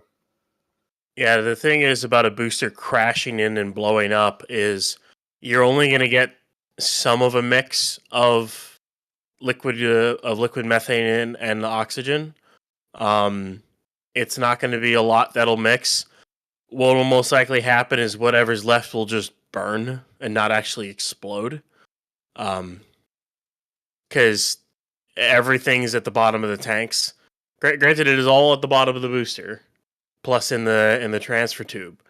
But overall, the explosion itself shouldn't be that big. And if it is over the sticks and it misses, well, that means most likely the landing burn was either successful or partially successful, and it just missed. At which point, it's not traveling that fast, so it'll hit the ground, tip over, crunch, and partially blow up, I guess. So, I don't know. A lot of different scenarios. Yeah, I don't think it's quite as dangerous as a lot of people think, but yeah, it's going to be either way. Excitement is definitely guaranteed. Excellent analysis. I want to thank Tim Jones for a $20 super chat. Says thanks for all the great work, and thank you for keeping RGV flying. Appreciate the support. Not a questions, but Crane Man gives us a nice segue to let us know that it seems they are setting up the LTR 1220 now to lift out one of the damaged boom stops on the CC 8800-1. They are up there working on repairs now. Awesome. That's going to be a bit of a delay for them. Just before we go to the launch site, we have these photos. I don't know if I showed them earlier or not. When RGB took off, there was clear blue skies, and then as the reason why we don't have quite as many photos this week is as they're flying, the clouds started rolling in. So they got quite cloudy. You can see them coming in from the coast here. Beautiful weather photo. I love the wing in the photo. It's beautiful photos still. I love the photos of weather. And over here at South Padre, we're pretty confident that this is where the hovercrafts land, up in here. And then in here, I think is where they stop. And with that little segue, thank you, Crane Man. We'll move on to the launch site. So let's just start with the crane. Actually, I've got a photo over here. Thanks to BJ and Jake for these couple of photos. This is what actually broke. You can see how it's supposed to look nice and circular. And this is how it actually is. As you can see that it's ripped open in that photo. I've got another photo, hang on. Here's a wider photo of that little spot there. And the other one just physically broke off the actual crane. So it's going to take a minute to fix that, I guess. I guess, yeah, a little bit. Not an expert on cranes at all, but my assumption is when, and this is speaking as someone who works on aircraft, when something like that breaks, I would want to inspect all the systems in and around it. So I'm wondering if once they actually fix this, they lower the crane back down and give it a nice once over to make sure they didn't break anything else, and then raise it back up and start stacking again. Because the last thing you want to do is fix it, jump the gun, and then you realize, oh, something else was broken, and then you drop something that you're not shouldn't drop, or whatever. So Yeah, the current working theory is the backstay was slightly too long and put the struts under tension when they're supposed to always be under compression. So it basically ripped itself free. Oof, not a good thing. Not I'll a good do look, guys. Yeah, it happens. If you look at it, the back there always have a little bit of a sag in them, which they shouldn't. Okay, very good. So while the crane has been down, they removed this section and added that section, and they've added one of these boom booster sections. I keep calling it boom buster, but it's boom booster. They also, I think they added a piece of the jib too. Yeah, they did. So Yeah. Yep. That one there. Maybe, yeah, that one. Yeah. So now she's quite a lot taller. I did hear how many meters taller it is now. What? Kong never broke, just saying. Tim Jones. It is kind of a thing for Sarens. I mean, it broke. It happened. Things happen. You make mistakes, like everyone does. Well, they'll get it fixed and they'll get it back up and running. So, yeah, they got lucky. They didn't have any more damage than they already did, and it did end worse than it did. We'll just put it that way. Nobody. Yeah, they could have damaged. They could have damaged the tip more. They could have bent a jib, or they could have damaged the hinge point. It's not a good look when a crane this big does a little bit of a jolt like that. Excuse me. All right, let's move on to the flame trench. So, Alex, what's going on over here? You seem to be the expert over here. They're doing jet grouting, which you essentially drill down and pump under high pressure a watery concrete mixture in a circle, and you'll make a round column out of concrete. It's very similar to what they did at Massey's with the soil mixing, except the nice thing about this technique is you do not have to go from the bottom to the top, so they can just reinforce a layer of the ground to keep the groundwater out of the trench. Now, I have a nice little graphic here. Hang on 1 second.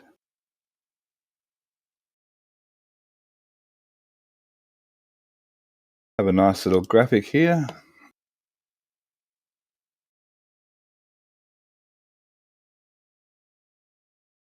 And this differs from what happened at Massey's, where they did the soil blending. Mixing, yeah. Mixing, yeah. And for similar reasons at Massey's, it's to keep water out of the area so they can dig down. Is that correct? Yeah, keep it dry.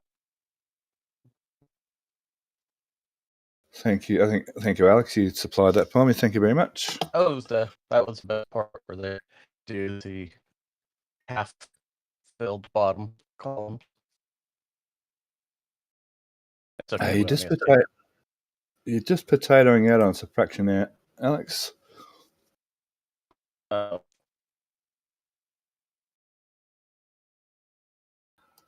we have jet grouted columns. I can see them here. Yep, and then that's where they're doing the clean out. Let's go back to that other image. Yeah. So they're doing these on one side and then sheet piles on the other, basically. I think Alex is saying they might do the sheet piles this side as well. I'll have to wait for Alex. Alex might have to jump out and jump back in again. Yeah. Good old Discord. It has its little perks. I think they're saying it's for the bottom of the trench too. I think this one's more for the bottom of the trench rather than the wall.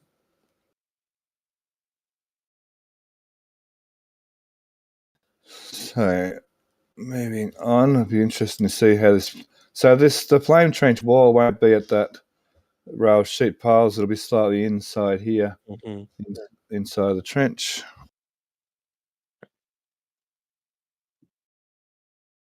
How are we going? We got it.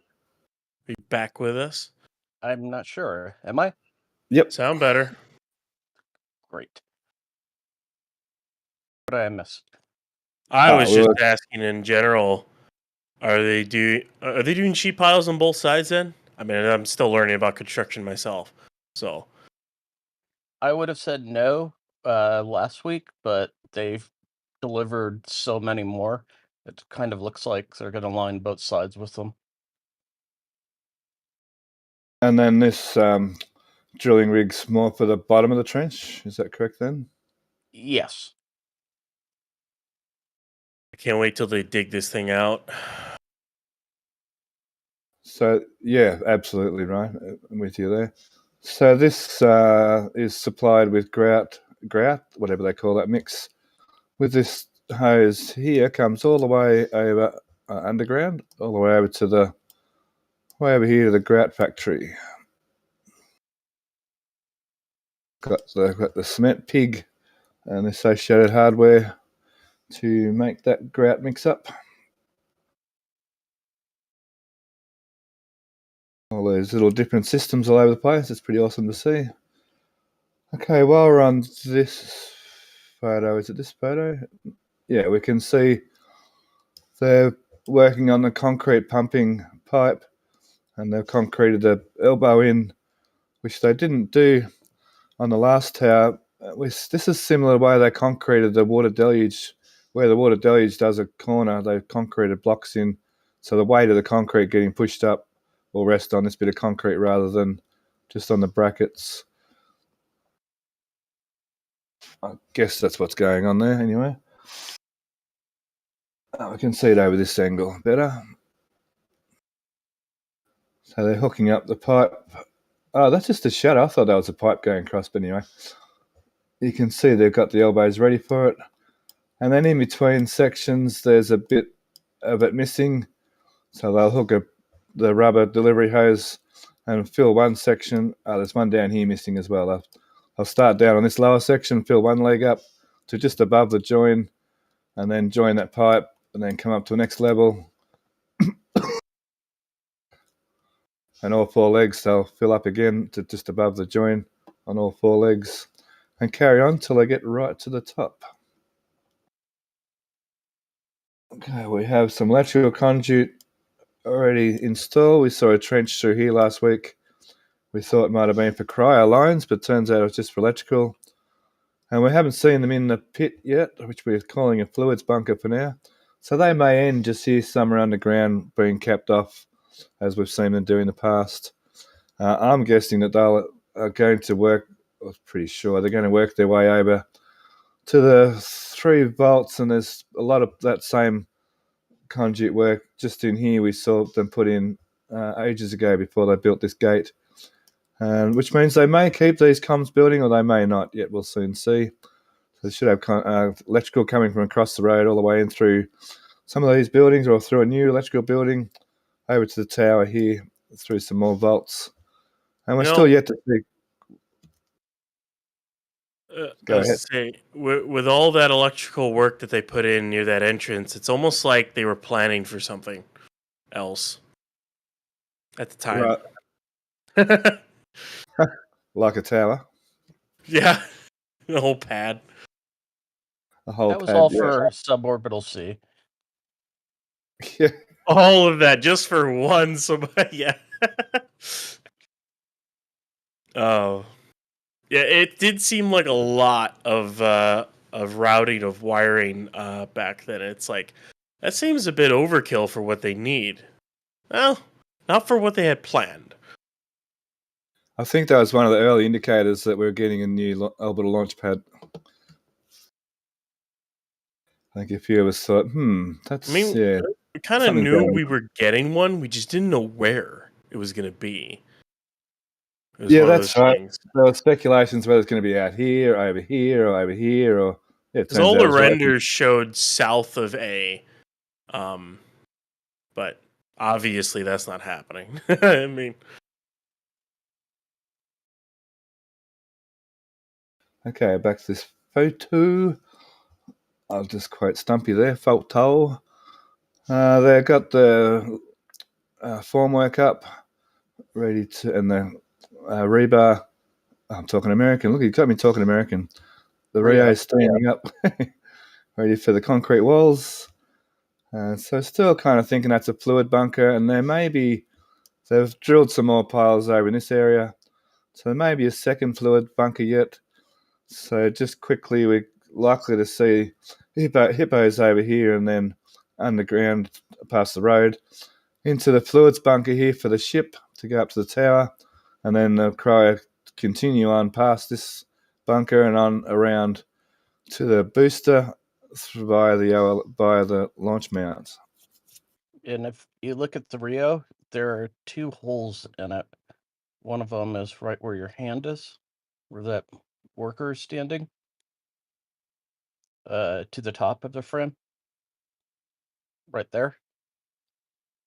And that'll be for pipes to continue through? Yes, and then on the wall facing the tower in the middle, there's also a hole there. Nice. Probably your junction point. I mean, everyone's obviously going off of, it's not exactly where the junction point is in the proposed plans. Yeah, I mean, the proposed plans are what they are. Proposed plans. That doesn't mean they're the finalized. Remember, that's the proposal tiered environmental assessment, not the final. The final will be done, I think it's either end of this year or early next is when you'll get the final out. I don't remember the timeline on those things. But yeah, it's about 6 more months. Yeah. That's when you'll get the finalized layout of everything. And even then, it doesn't have to be perfectly accurate. So just keep that in mind as a whole. plans change. So Like the new D2 gate. right, it's not where it shows on there.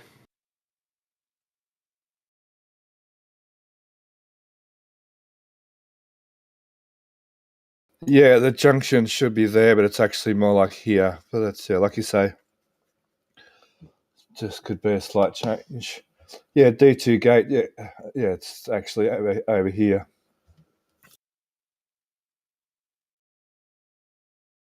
Excuse me, thank you. So, yeah, looking at like, because that gate's here now, these hippos may even get moved down here a little bit. I mean, they've got other places they can move the hippos and pumps, and whatnot. So it's not like they have options on where to put stuff, and they can figure it out. I'm just kind of curious how it's all going to look in the end. We're still a ways away from knowing exactly how it'll all look, but yeah. This roller cable just sitting out here in the middle of nowhere, all on its own. On Don't need it. spooling. Don't need it for a while. No, that's for sure. Okay, anything new around the town? So they've poured concrete in the walls, I think, since last week. So you can see the top of concrete through there.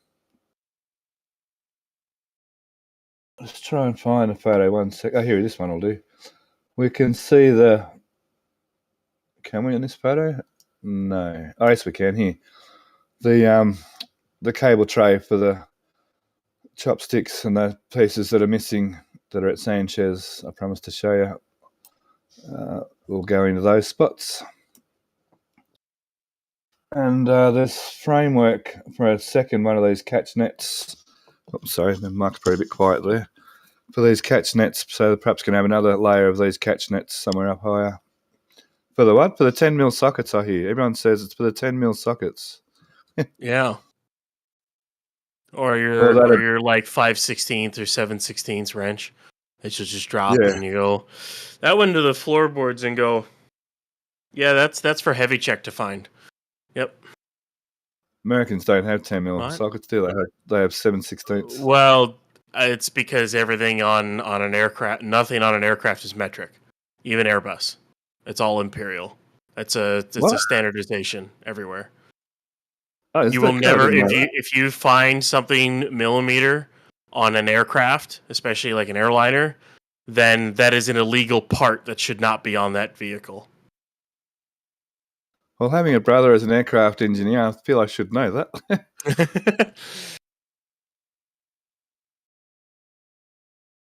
Looks like they're lowering the crane again, by the way. Oh, good. Well, that means that's probably a good thing. I think Crayman just said before they're starting to work on it. That could delay them a number of days, I guess. And anyhow, my guess is we won't see Section 7 for at least another week and a half, 2 weeks, maybe a week at least. That's my uneducated crane guess, obviously, because they'll drop it, repair it, inspect it, make sure everything's good. Then they'll go ahead and finish it off. So yeah, quite a bit of a spanner in the works. Talking about sockets. Mm. So they've added steel. They took steel away, then they added it back again. They're continuing to build the outside rooms for the drawworks and the dead side and whatever else is going to go in here. I think that's about it for the launch pad A. They've obviously doing a lot. Launch pad B, that's what I said. It's just the Aussie accent, that's all. They're still doing lots of dirt work. I think got the wrong angle there. Let me try this angle. That looks good. Sorry for going so quick through their chat. Sometimes it pixelates a bit through YouTube. They're still moving dirt away. They're getting rid of the very last of the ramp up to X pad A. So that's all nicely gone. Ready for some new concrete. Concrete gone, concrete add, concrete gone, concrete add. It seems to be an endless cycle here at Starbase. Like we said in the past, if you wanted to just walk into Starbase, grab a jackhammer and walk in, you'd fit right in. And a concrete trowel, yep. Yeah. RGV not responsible. Of course, yeah. Okay, they finished off the end wall here. Moving right along. They finished off the end wall here. They're adding more tank farm extensions so adding for more of these tanks to continue, which seems to be part of that plan. So that some of this plan will be slightly accurate, some of it's going to be kind of accurate, some of it's going to be just completely not accurate. So we have some extra pedestals going in. Since last week, they stood this vaporizer up from over here. And this time they've actually put it on to piles, proper foundations and footings. So I'm wondering whether these actually moved a bit during the last launch. Their guy wires was not a good look anyway, having guy wires like this. So perhaps we may even see a change there yet. I really didn't like those guy wires. So this one's nice and solidly mounted. It's the old methane recondenser tank. Yeah, which we think Alex is going to be for nitrogen. It's labeled for nitrogen now. Oh, they're already plumbing it in here. Is that plumbing in here? Oh, yes. Yeah. Oh, nice. Wonder where the methane recondenser pipe's going to go now. The vent pipe for it. Looks like they've been almost exclusively doing it in the pump tank or stack tank. So basically they just got rid of that one now and consolidating? Yeah, they have another vaporizer between those two small horizontal tanks. Yeah, I don't want to talk about it.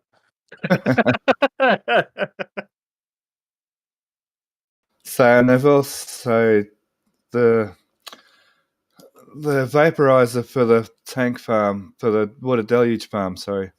So there's vaporizers under the nitrogen tanks.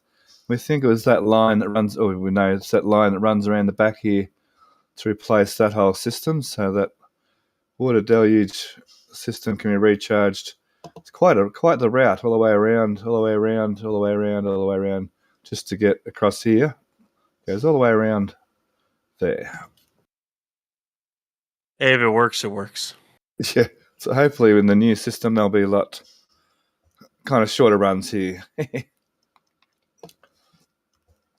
I mean, if they really put the water tank farm right there, I mean, and the nitrogen's right there, it's a pretty short run to keep that stuff pressurized. So, compared to this setup, which this is all just MacGyvered together, so that's kind of all it really is. Very much so, yeah. What do we have in storage? Bunch of high pressure tanks. Use them. Let's just chuck a bunch of them over for the water deluge and not even hook some of them up for a while, and yeah, still not even some of them. Not even hooked up. Yeah, it's like they're just there. They're like I said, they're bonus for triggering people. Oh wow! Hey, I mean, they have a new spot they can use those for. Eventually, the new water tank farm. But there, yeah. We have a new tower, and it had its trench, so there's going to be communications. There's a trench through here. I think I kind of missed that in a couple of show and tells there. I'm not sure how that happened. Anyway, we do miss things sometimes. It's part of the fun. Okay, this area is looking nice and clean. I finally cleared all the Lego pins, the foundations, and so we've got the water, not Fire-X, what do you call it? The Fire-X for these water tanks. The vertical or the Fire-X or Det-X. And then the DSS as, yeah. Yep, that always gets me mixed up. I mean, yeah. Everyone got mixed up when we were calling it different things, but anywho. DSS. I gotta say though, it looks nice though, nice and clean. Absolutely, and they've been driving vehicles in here and everything through here. I wonder if they'll use it for anything. Like, I mean, they have space now, so what? Question is, what would they put in there? Well, there was always the thought of those tanks at Sanchez, but yeah, I don't know. Because with all this sort of expansion, like they didn't actually show anything in this plan, did they? No. I don't know. Maybe they leave it open. Maybe practically there's not something to put there right now. Okay, we'll keep moving on. Actually, I thought we were going to have a short show. We seem to have filled our time up nicely today. All a bit of chit chat, which is awesome, and questions always help. So we have these blue pipes that are exactly the same we see at Massey's for the 20 outside hydraulic actuators here at the build site, at the launch site. It's a launch site. And the best guess I've had so far is from Ryan Hansen, thinking that they're going to put some counterweights on SPMTs or some kind of counterweights down the bottom here to put some load down on these chopstick landing rails so they can test how they're going to handle actual landing loads, which they didn't really do. They did a little bit with Slappy, Booster 14.1, but they only did it on one side, and perhaps they weren't really happy with how that twisted things a little bit, put torsional load on the whole system here. So perhaps we'll see those. It's sort of the only thing I can think of why they would be having these. And they appear, would you call that 30 metres? It's about 30 metres from those arms down to the ground. That looks about 30 metres to me, just as a rough guess. When we could do a Thomas and find a drink bottle. It's Yeah. let's just say it's 30. There's 2 orange circles painted on the slab between the chopsticks and I don't know what's Are they landing spots for the SPMTs when they bring ships and boosters in? No? I don't think so. Okay. Interesting. I kind of think this will make some sort of hydraulic contraption to control the load for the test Ryan's proposing. Okay, yep. To add to that, yep. Awesome. Because there's been quite a lot of work going on with this RAM over here, this actuator. We noticed on Lab Padre's stream, I think it was yesterday, they've taken the covers off of that actuator. They've still got the chopsticks tied together. They're still sort of doing a little bit of work here. And I think there's been a bit of work on some of the infrastructure here as well. Some of the conduits or so on, I think, have been worked on as well still. There is a ton of work that's been going on those sticks in the last couple of weeks. Absolutely. They've really ramped up. Conduit, adding the compression actuators for the landing rail, changing out linkages here and there, upgrading that one actuator. They had these tied together so they wouldn't move while they were doing that kind of stuff. Lots of welding, lots of grinding. They doing a whole lot of work on the sticks. It feels like the OLM is just kind of getting neglected and all of it's on the sticks. As if like the OLM isn't the issue anymore. And they still haven't fixed the ship cutie yet. Oh, really? Yeah. Wow, yeah. So the vehicles are ready, so we're still waiting on FAA license and we're still waiting. Yes. Supposedly the vehicles are ready, because I'll just say this. SpaceX has said the vehicles are ready before when they weren't actually ready. Like,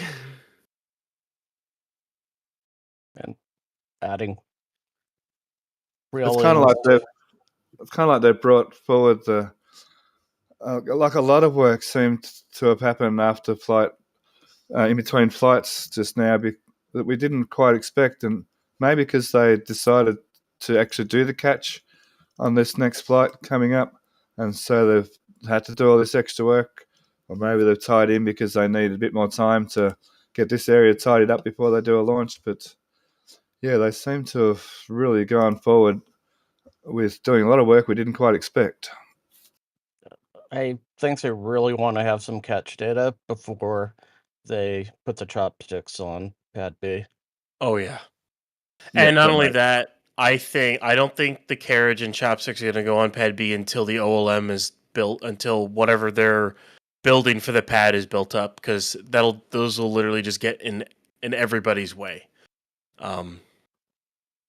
So yeah, I think I don't see those sticks going onto that tower until maybe summer of next year, to be honest.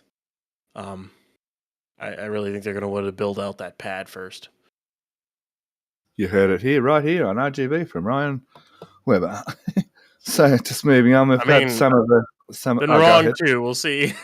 We'll see what they do, but I don't see why they would put them on. Like, they don't need them. Why would you put the sticks on when you? Why put the sticks on the tower when you don't even have an OLM? You can use them to put a vehicle on. Seems kind of pointless. Yeah, and the more data they collect, then they don't have to tear something down again. I think Kennedy really taught them a lesson there, where they've totally pulled the OLM down from the few flights they've had here already. They just chopped it off right at the ground. So the tower's got a couple of the shielding been replaced up in here somewhere, up in there. Is it being replaced or is it being removed entirely? That's a good question. Or is it just for access for something in here that needs fixing? Because I wouldn't be surprised if they remove it entirely. But that's just me. It seems to get damaged enough to warrant it being there, though. There's anything about that. That's true. But it gets nicely charred. The whole thing gets nicely charred. We'll see if they even put it on Pad B. I know SpaceX wanted to clad the heck out of everything, and then they realized, well, cladding gets damaged a lot, and then you have to replace it, and it's a pain. And then they realized, well, if you don't have the cladding and you just allow it to pass through, it might not get damaged as much. So they just stopped putting cladding on a lot of things. True. Well, like, is it Pad 40? It doesn't have any cladding at Kennedy. And that's And not. they took stuff off on 39A too. There's quite a few towers that actually don't have any cladding on them at all. But all the renders we see, they're fully cladded, but that might just be to, in air quotes, dress it up a little bit. It simplifies the render as well. Yeah, of course. We had a question through show and tell. How much weight did they put on the chopsticks originally? This is an amusing photo. Obviously, it always makes people laugh, but we got 400s and 250s, so it was like 500 ton. No, this is some photos to show what happened at Massey's as far as the soil mixing went, which is different to what's happening here. The chopsticks, a couple of little things. The chopsticks have had these little tabs welded on underneath, and these are some jigs to make sure they can find the right spot to weld these little tabs on down underneath here, and to line up with these new holes that have been drilled ready for the pads to go in. So definitely getting putting ready a few for in here. I think they put a few on and taken some off. I don't really know, to be honest. It's hard to tell. Yeah.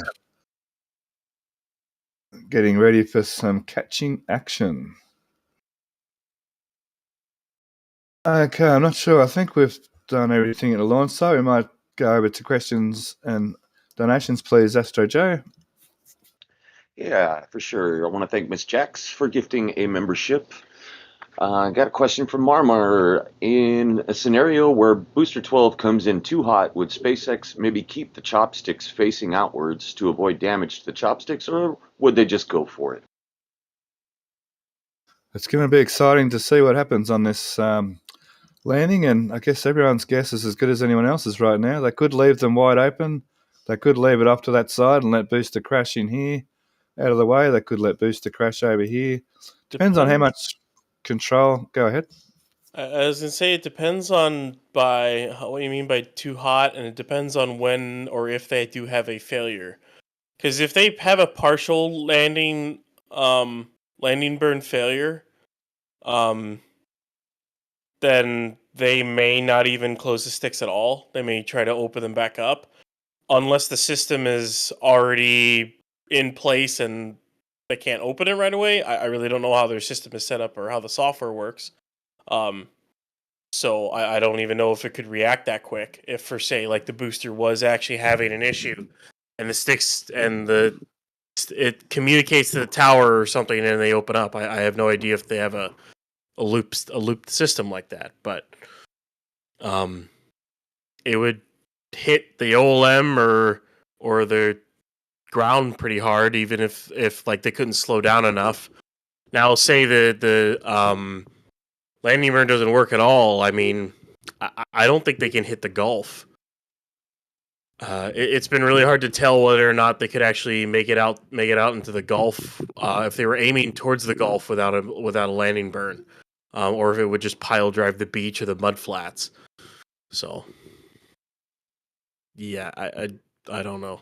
A lot of unknowns until this thing actually goes for it. Yeah, it's literally a lot of factors to dial in there. Credence asks, do they pump nitrogen through the storage tanks to keep them cool? Which storage tanks? I wish I had more context. Those are vacuum tanks, so they lose about 1% of gas a day. Of the liquid boils off. They usually only keep nitrogen gas in them to keep them purged and dry if they're empty. Right. Norris says, I can't see why SpaceX didn't have drive-through unloading for the trucks. No backing up, etc. What do you think? Probably available space. Makes it a little bit difficult to build that up. And as I said before, this was a pretty MacGyvered system to begin with. My guess is if they redesigned it, they would probably do that, but, well, here we are. Kind of thing. And trucks back easy enough. They're there for a minute, so I mean they're not. It's not like a drive-through where you come in and go straight back out again. And of course, you can put a lot more trucks here at once when they do it like this. Although it's going to be interesting in here, isn't it? Was it in here? No, in here. Where did they put the temporary wall over here? Was it? Yeah. I think a lot of what they have in front is going to move. Like those cable stands are probably going to shift backwards where the Lego is. And the heater and the vaporizers in front of the tanks are going to be relocated at some point. And then you'd have room for trucks to pull in and back up at an angle to unload behind those 15-foot barriers. Because, yeah, with that like driveway right there, you could build a drive-through unloading for the locks and LN2. Should be able to do that. Just, it's not set up to do it right now. All right. Zach asks, what do you think the likelihood of the new Pad B mount acting like a Massey's static fire stand? And with more context to that question, Massey's has the static fire test stand the ship sits on. Thoughts if Pad B will have a similar idea? I would think so, yeah. You mean mobile? You mean mobile OLM? Like what? Are we SLS now? Are we Saturn V now? That has been a speculation, and I disagree totally with that. No, there don't. As much as Zach has said, I know Zach had talked about it on Twitter. No, don't do it mobile. No, not for something like this. That just doesn't. Didn't scream reusability even in the slightest at all. 'Cause, Also, the size of oh, that thing rolling down Highway 4, RIP Highway 4 at that point. Like, you need to make that highway like 20 feet thick concrete at that point. Like, and the system they got works, and ideally they're going to catch a booster and then swing around and just put it straight back on the OLM. In the long run, the boosters aren't going to be coming and going necessarily quite as much as they are now. So, and the system now works, so I can't see it. And there's boosters are so much more complicated than ships too. Although I think the new OLM, we think may even do away with the little QDs, perhaps maybe with a second QD or something. You say no? I said no. Yeah. yeah, they'll stick with one QD on that too. And I think they're going to get rid of the 20 R boost QDs too. They'll have the start and purge system internal to the new Block 2 booster. It adds weight to the booster, but not by much. It simplifies the system as a whole. Having that many QDs, you run into the problems that they have been running into with them, with spin start issues and a whole other thing. And not only that, in terms of rapid reusability and whatnot, trying to align all those QDs and all those clamps is such a pain. The less is better on that, and I think it's all going to get routed through the main QD later down the line. And if you're back to the Massey's question, if you're talking about Massey's as in it be a flame trench, then sure, I think it'll be like a bi-directional one, but I really don't know what the final design's going to be like. Because the only other pad for a rocket that's even the only two other pads, I should say, for a rocket that it's even close to this power level is Site 110 left and right at Baikonur and LC-39A and B. And LC-39A and B have a singular flame trench that goes out. They have kind of an auxiliary off to the side, kind of, but it's mainly a main flame trench that goes out with a ramp diverter that just dumps water down. And N1 had a tri-directional flame trench in like a triangle with like a pointed flame deflector at the bottom of it.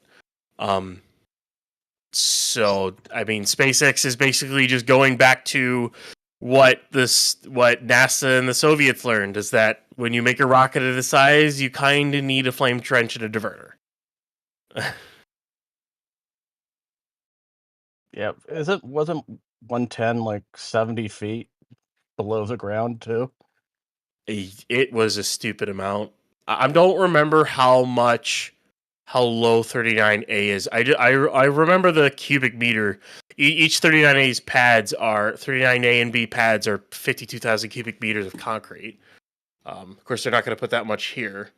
I do have it somewhere around here, but yeah, the N1 they lowered it to the ground a decent amount, and then of course in 3 different directions they exhausted it out. It just goes to show that when you build a rocket of ridiculous size, you need to find a way to get rid of that exhaust.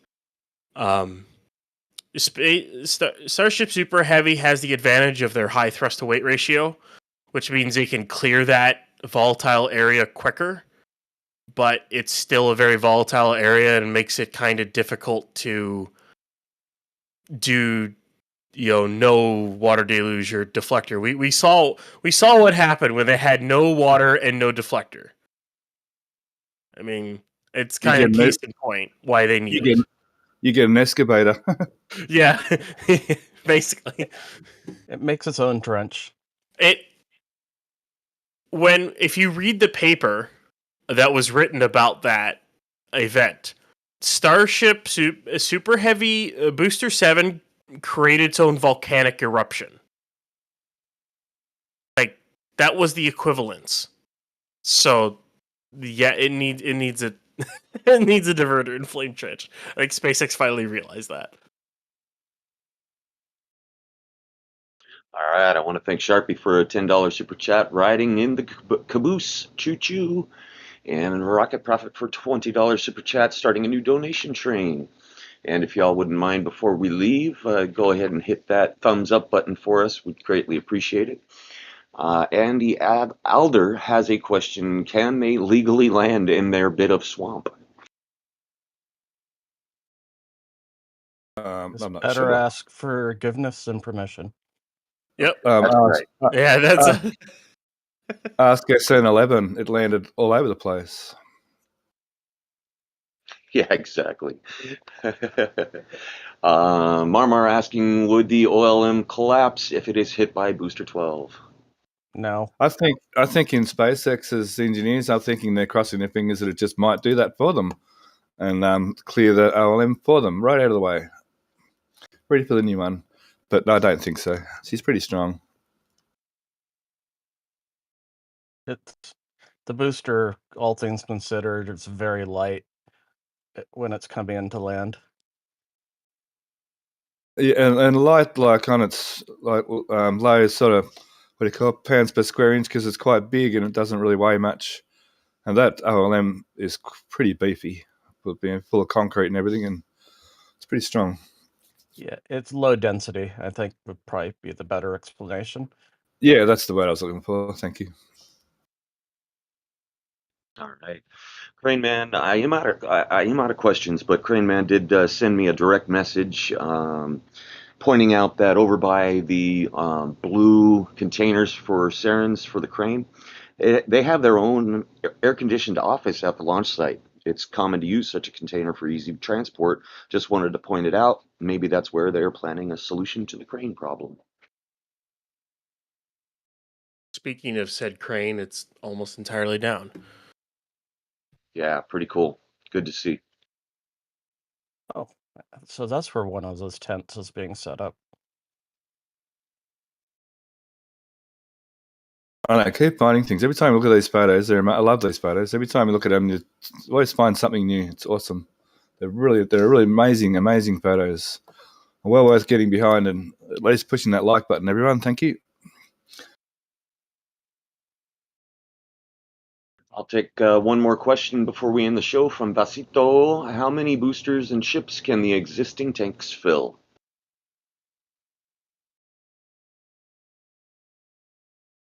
I'll leave that one for Alex. It's about 1.5, isn't it, Alex? Up to potentially 2, but I don't think they have enough nitrogen. Because depends how much they pressurize the tanks and depressurize them between launches. All right, so we're going to end the questions there, Joe. Yeah, that's all I got. I'm going to caught up with all the donations. Thank you, everybody. That's amazing. Thank you for your support today. You've all shown awesome support. So I'll say good afternoon to Alex, and thank you for joining us today. As always, you're an awesome treasure trove of knowledge. Thank you very much. Was happy to be here. And of course, a huge thank you to Ryan Webber from an NSF. We got you got permission from the boss directly to be here today, and we're really happy to have you today here and have this crossover. It's been very exciting, and appreciate your input as always. And thank you very much. And hopefully we can get him again. Yeah, from Crispy himself, the Burgonator, even though he doesn't like being called that. But anywho, yeah, it's fun to be on. I always love to go on and talk about Starship and everything like that. It's a really fun topic, and it's nice fun hanging out with everyone here today. Awesome, good on you.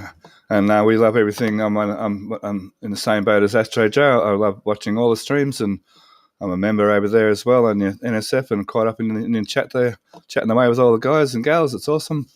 And with that, I'm going to say good day as well. It's what time is it? It's 5 a.m, so I'm going to get some more sleep. I thank Astro Jen and Astro Joe myself personally for their support and their work that goes into this shows as well. And I'll let Astro Joe sign off and thank everyone else. Thank you very much, everyone. All right, excellent. Well, I want to thank an awesome YouTube chat. Thank you for all your generous donations and support and gifts. I appreciate that, and echo that sentiment from everybody else. Thanks, Ryan, for your time, and Alex for your time, and all of your knowledge and sharing everything with us. Appreciate it all. Most engines cut off. Hot staging confirmed. Love you. Bye.